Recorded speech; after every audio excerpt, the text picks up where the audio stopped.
El segundo taller que está realizando la regional Ituzaingó conjuntamente con compañeros que están en la regional de Brasil y que venimos también de Paraguay, porque creemos que dentro de lo que significa la comunicación es muy importante la visualización de la lengua guaraní, tanto oral y por sobre todas las cosas también la parte escrita. Es una de las cosas que nosotros creemos y rescatamos en esta comunidad, en esta ciudad, de que el guaraní es de uso normal, pero sí la visualización es una de las cosas que nos falta indicar para poder así apreciar la lengua en su real dimensión. Bueno, en su disertación que estuvimos escuchando apuntaba a varios puntos, digamos, ¿no? Fundamentales para entender. Sí, hemos elegido 4 ejes, 4 elementos. Uno es que hace referencia a la extensión del uso del guaraní, que no solamente en el territorio paraguayo, sino se da en el territorio brasilero, en el territorio boliviano, Uruguay, Argentina y otras comunidades. Y entonces eso significa de que la lengua guaraní, la lengua nativa, se extiende en diversos territorios del continente americano. Pero también es importante rescatar como segundo eje, esta lengua nativa es también utilizada por diferentes personas con estratos sociales, llámese ricos, pobres, trabajadores, empresarios, gente comunes, es decir, estudiantes, entonces que se enseña también en la universidad. Entonces es una lengua que penetra en todos los estratos sociales. Un tercer elemento es la función de diglósico. Uno utiliza el castellano o la lengua guaraní de acuerdo a su preferencia. Cuando se encuentra en un lugar donde cree que utilizando el guaraní va a obtener un resultado positivo, entonces utiliza el guaraní o en todo caso el castellano. Entonces a eso le llamamos diglósico. Y un elemento fundamental es una lengua que tiene mucha historia.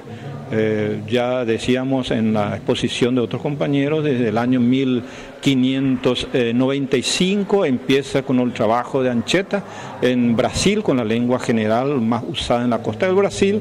Ya el franciscano Luis Bolaño traduce en forma manuscrita el catecismo y la doctrina de la Iglesia Católica, y ya en 1640 empiezan los diccionarios y el tesoro de la lengua guaraní. En 1727 materiales de Nicolás Yapuaú con sus sermones y ejemplos, y así sucesivamente vemos entonces la riqueza bibliográfica, el acervo bibliográfico de la lengua guaraní. Entonces tiene historia, tiene lo que decimos nosotros la extensión territorial utilizada en los diferentes estratos y penetra en la población general. Entonces esos ejes nos da a entender de que es necesario hacer unas reivindicaciones, y actualmente en Corrientes tenemos una ley, y que esa ley justamente indica el rescate y la utilización de la lengua guaraní en sus diferentes niveles de educación.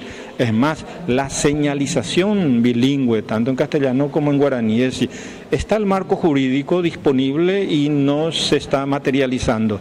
Y bueno, y esta función justamente queremos sensibilizar a los trabajadores de la prensa, de manera entonces también a crear comunicación con el pueblo para que se encuentren también el usuario de la lengua guaraní no discriminado porque no puede visualizar su lengua, entonces, o su lengua digamos materna, y esa lengua familiar. Entonces eso es lo que queremos rescatar y crear también multiplicadores en la cultura guaraní.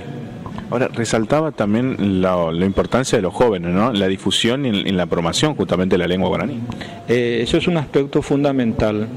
El joven tiene la capacidad de multiplicar, pero en una situación mejor que una persona adulta, por ejemplo. La lengua guaraní es utilizada por la gente joven, se difunde más y es utilizado. Nosotros tenemos unos términos, por ejemplo, que los jóvenes allá en Asunción, cuando te dicen, por ejemplo, yarui, es decir, Tal vez históricamente ese término Yari indicaba el duende del bosque o de la selva, Ka'awu Yarui, el Yarui como duende. Pero ese término con el tiempo pasa y se convirtió en Yarui a las abuelas, que el que protegía a los niños. Pero hoy en día los jóvenes dicen Yarui a las cosas buenas, bien. ¿Cómo te encontrás? Yarui, bien. O qué linda esa chica, Yarui Pecuñá. Entonces también los jóvenes como tienen la capacidad de tomar términos y recrearlos, resemantizar otra vez el término. Y bueno, y eso es lo que decimos nosotros, que los jóvenes tengan que utilizar la lengua guaraní, remantizando, recreando. Produce entonces la multiplicación y que se tenga que estar utilizando en sus diferentes facetas. Es más, hay un elemento fundamental también cuando un joven está utilizando un término, dice asó. Asó es como jasó, que está todo podrido. Y entonces uno dice en cualquier cosa, cuando uno está sin dinero y dice asó, es decir, sin dinero, es decir, que no tiene nada, o cualquier cosa que le salió mal, asó. Esos son términos que van entonces los jóvenes utilizan y queda y pega. Entonces a eso es lo que decimos, que los jóvenes tienen esa enorme capacidad de multiplicar, crear y recrear esos términos en la lengua nativa, y que le dan un toque muy especial de vida, de vivencia de la lengua. Una lengua necesita justamente eso, vivencia, porque esa vivencia es lo que expresa de que la lengua existe y es utilizada.